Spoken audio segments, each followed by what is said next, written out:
जय हिंद एवरीवन, स्वागत है आपका वीनेशन ट्रिपल वन के एक नए एपिसोड में जहां आपके लिए लेकर आते हैं इंडियन डिफेंस की प्रमुख अपडेट्स को सबसे पहले। तो चैनल को सब्सक्राइब करना मत भूलिएगा। आज के अपने अपडेट की हम शुरुआत करने वाले हैं मुख्यतः light combat aircraft Tejas mark 1A को लेकर आई एक बड़ी अपडेट से। हाल ही में एक इमेज सरफेस हुई है Tejas mark 1A light combat aircraft की, जहां पर यह कंफर्म हो चुका है कि light combat aircraft Tejas mark 1A में latest Scorpius SPJ ELL 8222SB, जो कि एक sophisticated electronic counter measure pod है, इसको इंस्टॉल किया जा चुका है या इसका इंटीग्रेशन पूरा हो चुका है और इसको इल्टा के द्वारा विकसित किया गया है। इंडियन एयरफोर्स ने इसका ऑर्डर 2022 में प्लेस किया था और इलेक्ट्रॉनिक काउंटर मेजर टेक्नोलॉजी या कैपेबिलिटी के क्षेत्र में ये एक बड़ा डेवलपमेंट माना जा रहा है। ये इस प्रकार से डिज़ाइन किया गया है कि ये जो एयर टू एयर या सरफेस टू एयर थ्रेट्स है, इनको डिटेक्ट कर सकता है और उनको काउंटर भी कर सकता है, और ये तेजस की जो बैटल सर्वाइबिलिटी है उसको काफ़ी ज़्यादा इन्हेंस कर देगा। अगर हम एक्सपर्ट्स की बात माने तो स्कॉर्पियस SPJ जो है,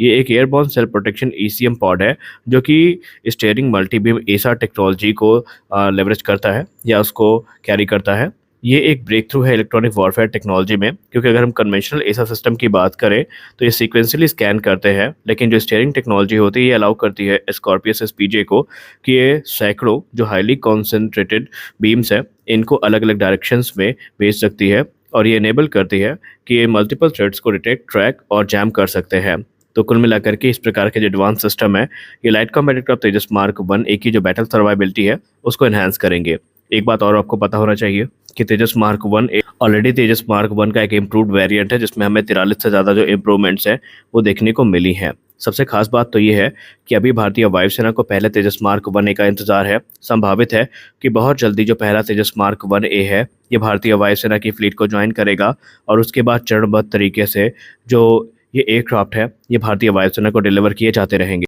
हमारी अगली बड़ी अपडेट तेजस मार्क 1A फाइटर एयरक्राफ्ट को लेकर आ रही है। जैसा कि हमने आपको पूर्व की रिपोर्ट में कहा कि तेजस मार्क 1A वो एयरक्राफ्ट है जो भारतीय वायुसेना की विश्वसनीयता को लगातार जीतता जा रहा है, और हमने आपको ये भी बताया था लास्ट वीडियो में कि जो तेजस मार्क 1A है इसमें आपको जो इंडिजिनस वेपन सिस्टम है अब यही देखने को मिलेंगे, और वो भी बड़ी संख्या में देखने को मिलेंगे। तो हमारी अगली अपडेट भी इसी क्रम में है। रिपोर्ट्स में कहा जा रहा है कि light combat aircraft Tejas mark 1A के लिए जो अस्त्र मार्क 1 मिसाइल है ये मुख्य BVR मिसाइल बनने वाली है, क्योंकि भारतीय वायुसेना की तरफ से जो एडिशनल अस्त्र मिसाइल्स के ऑर्डर हैं वो दिए गए हैं, और ये मुख्यतः light combat aircraft Tejas mark 1A की फ्लीट में इंटीग्रेट करी जाएंगी। आपको बता दें कि इसी वर्ष के अंत तक जो तेजस मार्क 1A की स्क्वाड्रन है इसको फॉर्म कर दिया जाएगा, और ये भारतीय वायुसेना के उस कमिटमेंट का प्रमाण होंगे जो कि भारतीय वायुसेना ने स्वदेशी टेक्नोलॉजी को लेकर दिया है। तेजस मार्क 1A स्क्वाड्रन की बात करें तो इन्हें राजस्थान के बीकानेर में जो नाल एयरबेस है वहां पर डिप्लॉय किया जाएगा, जो कि पाकिस्तानी बॉर्डर से सिर्फ 200 किलोमीटर की दूरी पर है।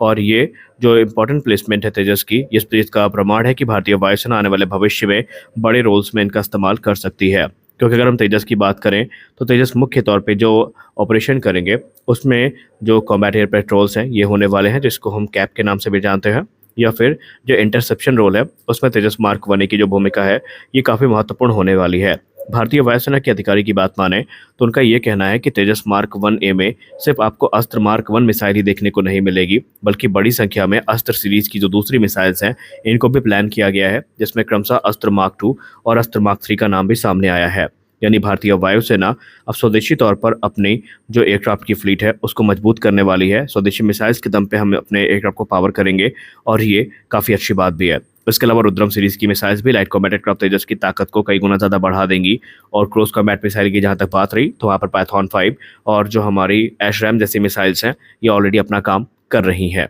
हमारी अगली बड़ी अपडेट भारतीय थल सेना से आ रही है। भारतीय थल सेना के साउदर्न कमांड की डेजर्ट चीता एयर डिफेंस ब्रिगेड के द्वारा एक सिग्निफिकेंट माइलस्टोन अचीव किया गया है, जहां पर उन्होंने अपने एयर स्पेस सिक्योरिटी को मजबूत करने के लिए एक हाल ही में टेस्ट आयोजित किया गया था, और इस टेस्ट में उनके द्वारा जो स्ट्रेला एयर डिफेंस सिस्टम है इसका इस्तेमाल किया गया। और अच्छी बात यह रही कि स्ट्रेला एयर डिफेंस सिस्टम को उपयोग करने से उन्होंने जो अपनी क्विक रिएक्शन अटैक कैपेबिलिटी है इसको भी टेस्ट किया है। अगर हम बात करें इस टेस्ट की तो इसको साउदर्न कमांड के डेजर्ट रीजन में जो हार्श और रगेड लैंडस्केप है वहाँ पर इस टेस्ट को कंडक्ट किया गया, और इस एक्सरसाइज में जो स्टेला एयर डिफेंस सिस्टम है, इसने अपनी एडाप्टेबिलिटी और प्रिसीजन का एक प्रत्यक्ष प्रमाण दिया, जहां पर इसने एक सिमुलेटेड एयरबॉर्न थ्रेट को डिटेक्ट किया और उसको इंगेज भी किया, वो भी हाईएस्ट एक्यूरेसी के साथ। रिपोर्ट्स की बात माने तो इस एक्सरसाइज में स्ट्रेला की जो कैपेबिलिटी है ये प्रूव हो चुकी है और इसने हाई रिस्क सिनेरियो में कैसे ये परफॉर्म कर सकता है उसका प्रमाण भी दे दिया है। और साथ ही साथ यहाँ पर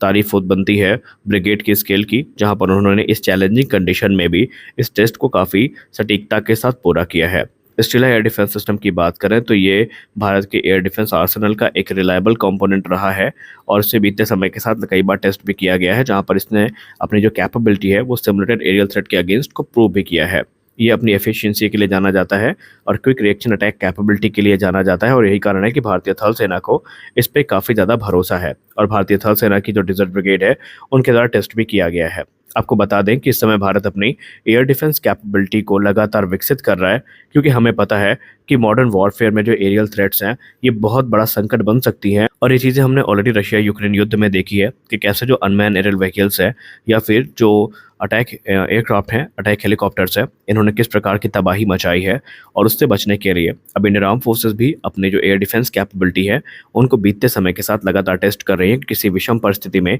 ये काम आ सकें। हमारी अगली बड़ी अपडेट TU-160 व्हाइट स्वान को लेकर आ रही है। Veteran defence journalist Sandeep Nathan sir ने अपनी रिपोर्ट में कहा है कि रशिया ने एक बार फिर से भारत के लिए जो हैवी बॉम्बर एयरक्राफ्ट हैं इनके ऑफर को एक्सटेंड किया है। उनकी रिपोर्ट में ये कहा जा रहा है कि रशिया ने TU-22M3 और TU-160 जो M वेरिएंट है ये भारत के लिए ऑफर किया है और ये बेसिकली इंडियन नेवी के लिए प्रपोज किए गए थे 2 दशक पहले ही, लेकिन उनकी जो हाई लीजिंग कॉस्ट थी और मॉडर्नाइजेशन में जो एक्सपेंसेस थे वो कभी डील को फाइनलाइज होने नहीं दिए। लेकिन अब कहा जा रहा है कि रशिया ऑलरेडी TU-160 के जो अपग्रेडेड वेरिएंट है इनको बना रहा है, जो कि एक कॉन्ट्रैक्ट का हिस्सा है जो कि 2018 में फाइनलाइज किया गया था। और रशिया का ये मानना है कि ये जो अपग्रेडेड एयरक्राफ्ट है ये भारत की ज़रूरतों को पूरा कर सकते हैं और भारत की जो लॉन्ग रेंज स्ट्राइक कैपेबिलिटी है उसको एक बड़ा बूस्ट दे सकते हैं। अगर हम TU-160M की बात करें तो ये लीजेंडरी TU-160 ब्लैक स्वान का ही एक अपग्रेडेड वेरिएंट है, जहां पर कहा जा रहा है कि इसमें बहुत सारे जो मॉडर्नाइजेशन है वो किए गए हैं। और 2018 में 10 यूनिट्स का जो कॉन्ट्रैक्ट है ये रशियन एयरफोर्स के द्वारा साइन भी किया गया था, जहां पर ये बहुत ज़्यादा अपग्रेड को प्राप्त करेंगे और इसमें जो एवियोनिक्स हैं और दूसरे जो इलेक्ट्रॉनिक फीचर्स हैं उनको काफ़ी इन्हांस किया गया है। एक रिपोर्ट के हिसाब से अपने प्रीडिसेसर के तुलना में जो मॉडर्नाइज्ड TU-160M होने वाला ये 60% ज़्यादा इफेक्टिव होगा, जहां पर इसकी जो यूनिट कॉस्ट है $163 मिलियन पर यूनिट की होने वाली है और ये अपने साथ 12 लॉन्ग रेंज की क्रूज मिसाइल या फिर शॉर्ट रेंज की न्यूक्लियर मिसाइल्स को कैरी कर सकता है। रेंज की बात करें तो रेंज इसकी तकरीबन 12,000 किलोमीटर्स की है। क्रू मेंबर्स इसमें 4 होते हैं। पेलोड की बात करें तो मैंने पहले भी कहा कि 12 क्रूज मिसाइल या न्यूक्लियर मिसाइल्स को ये कैरी करने में सक्षम है। हालांकि इसके बारे में हमने कई बार डिटेल में बात करी है,